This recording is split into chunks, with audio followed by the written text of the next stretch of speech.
Mr. Speaker, will you please call the House to order? The bill is passed. We'd like to get a budget that represents the interests of the people who are standing here with me now. To be part of the struggle to achieve a better society for all. We want to build stronger neighborhoods, vibrant communities, and make New York a more affordable place to raise a family.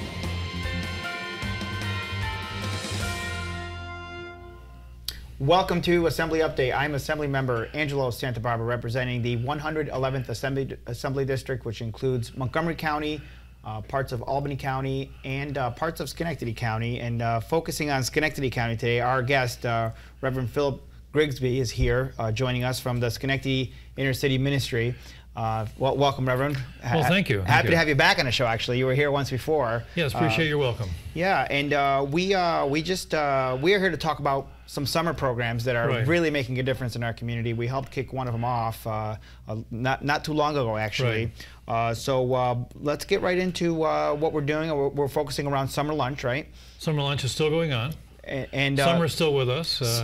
Thankfully, summer's still with us. That's right. Yeah. And you've always had the fixed sites where people, kids, were able to get their lunches. How did the fixed? Let's just backtrack a little bit. How is that program working, and what's the need in the city of Schenectady? Well, we just can't presume that everyone knows about it, and so just to start at the beginning. Sure. We provide summer lunch, summer meals when school's out. Because school's out, kids still need food, and for summer lunch, kids who normally get a lunch during the school year, and of course during the school year in Schenectady, because the community eligibility option, they get both breakfast and lunch. We're not that ambitious yet. Maybe we'll get there, but so we do the lunch during the summertime. So as soon as school is done, any young people 18 or under, and there's no eligibility test, there's no paperwork, there's no sign up, there's no anything.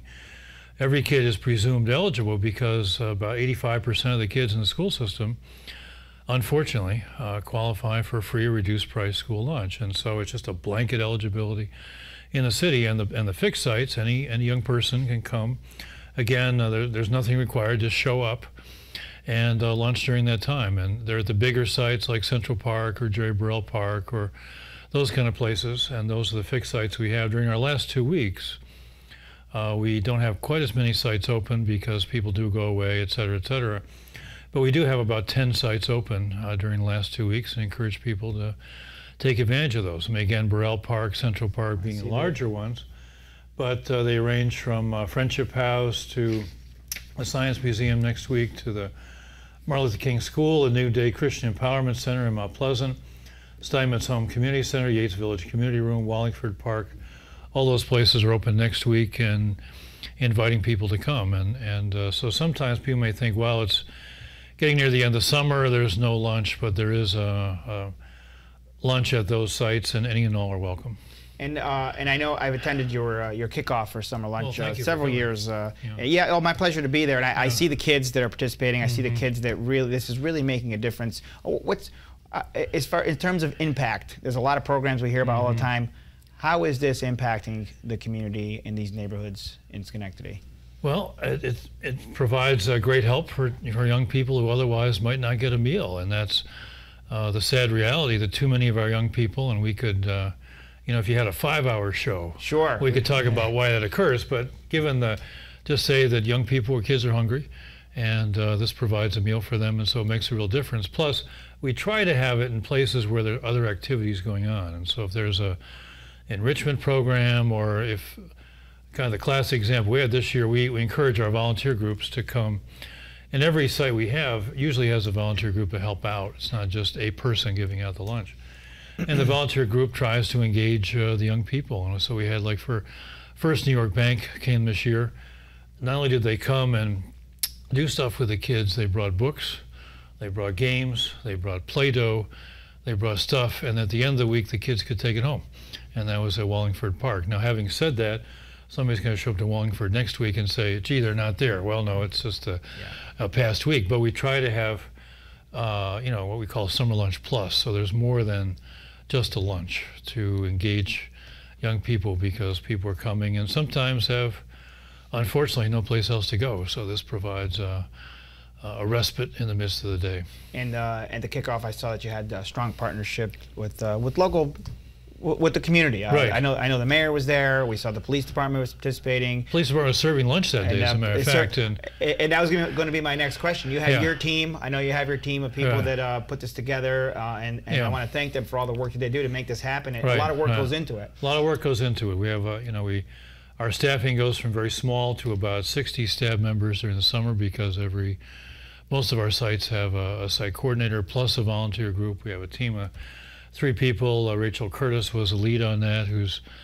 shortly going on to continue her studies, but did a very able job, and the whole team did a very able job. So it really made a difference for young people, as well as, as I say, not just the lunch itself, which is very important, the food itself, but the other enrichment activities that go along with it. And just, there's otherwise the famous summer slide. Yes. Yes.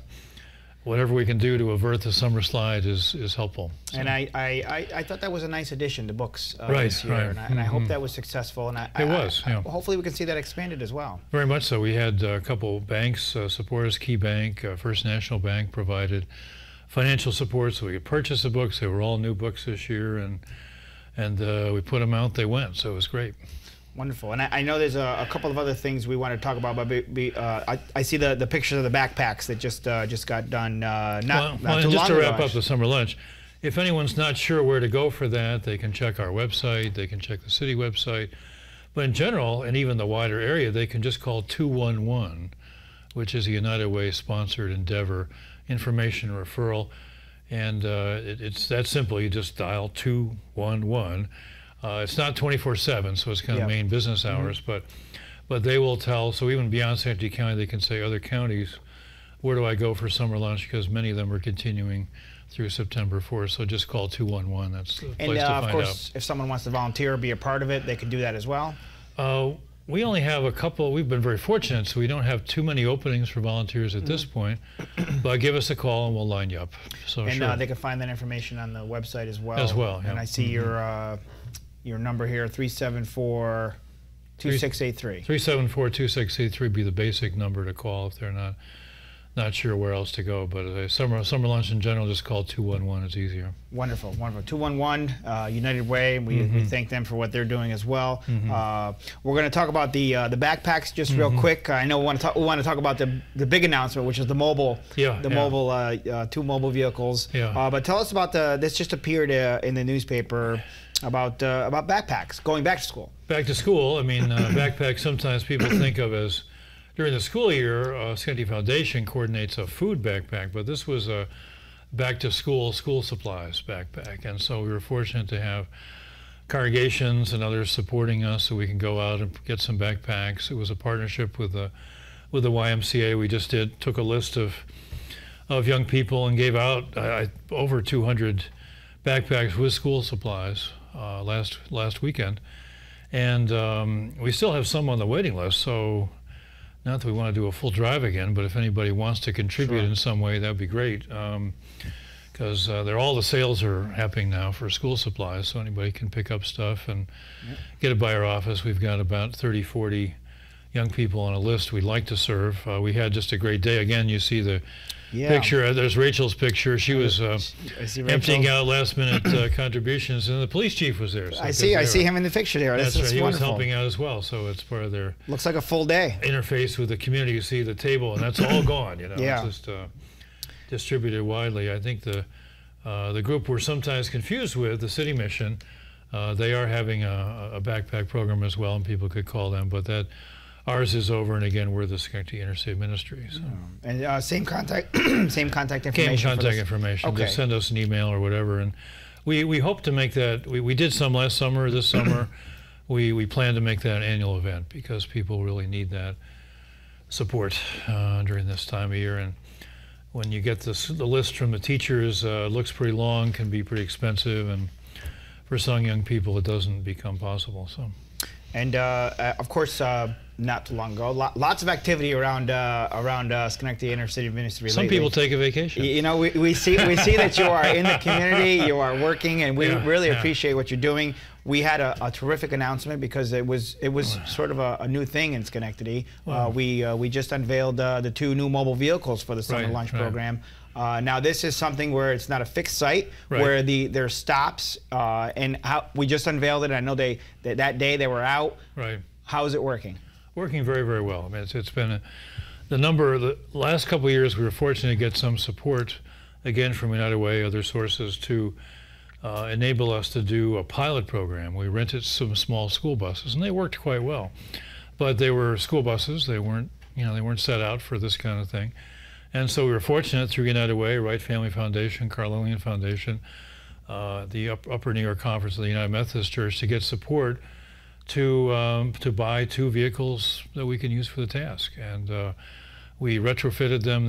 They've got shelving in them, and so you can keep stuff on a shelf, but we retrofitted it to have an inverter and a refrigerator in it so we can keep stuff cold. And so by making 15-minute stops, and because they're very visible, the wrap was put on it by Matthew Signs, a very good sign painter. And they're very visible. Kids come running to it. And that's increased. The mobiles from last year to this year are up 60% just for the mobiles. And so the basic increase we have this year, we have more sites, and so there's some increase with the sites, but mostly it's been the mobiles because they're very visible and people see them and say, yes, this is where we can find it and go accordingly. And it's a 15-minute schedule. And the first stop was at the old St. Clair's where there was a past week. That, yeah. But then it just goes on from there, other sites. And we didn't realize it. I mean, it made sense to us. And I think I'd seen the idea from elsewhere. But when we did it, it was the first time it was done in upstate New York. They've been doing the city for a while, but not upstate. And so it really, we appreciate the cooperation of USDA and the State Ed Department, everybody, to help make that happen. But it's really a way to get out to people, because you go to a place like it might be, for example, we're doing it now, a fixed site at McGathan Community Room, but that's going to close this week, and next week we'll do the McGathan just in the playground. So it'll be out there where kids gather anyway. Not a huge site, might be 25, 30, 40 young people, but it's very important for those young people. And it's a way to get to people without having a fixed site. And I've seen the vehicles around just outside my office not too long ago before I come up to the studio. Yeah, so it's working, and I see people attending these sites. And you're able to. I was looking at the numbers. I think it's somewhere around 400, 450 meals that are served off the mobile. The mobile. And we're around 1,800 meals a day. Is that? Well, our highest was about 2,200. Okay. That was our peak day. And that's a record for us. During this time of year, it's not that high, but on average, it's about 1,800 during the year. I think our hope for next year, we want to take a hard look at people who are coming to us on Monday with lunch. People will report to us, and people are coming saying, I really didn't have much over the weekend, and so we want to take a hard look at, do we want to do something on Saturday? Next year, do we want to do something for breakfast? Because USDA and State Ed allow that kind of support.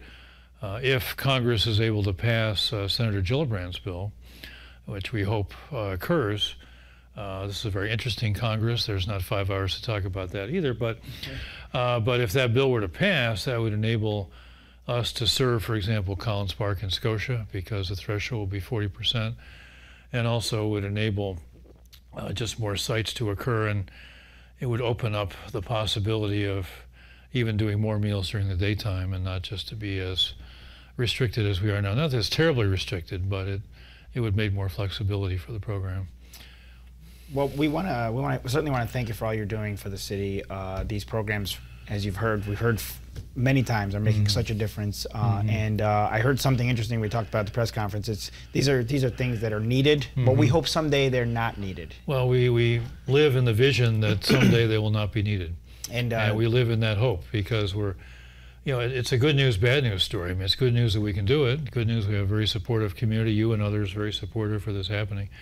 The bad news that we need to do it, and so we work towards that day when these programs are no longer necessary. And certainly you have my support, and we hope to see you at many other events that are benefiting our communities. And to get the rest of the summer lunch schedule, your website, let's give out that contact one more time. I see it's up on the screen there. SICM.us.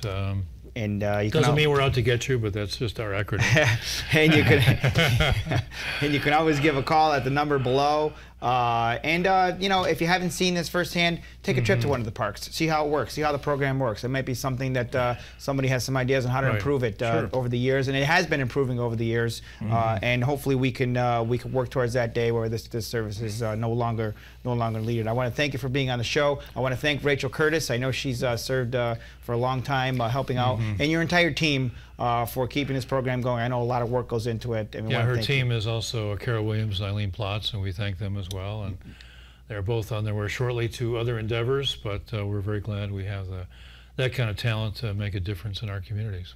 Thank you, Reverend Grigsby. We hope to have you on the show again soon, and we'll see you out in Schenectady, back home. Indeed. All right. Okay. Thanks very much. Stick with us after the break. We're going to talk more about great community organizations like Schenectady Inner City Ministry. Hi. May I please have an application? Thank you.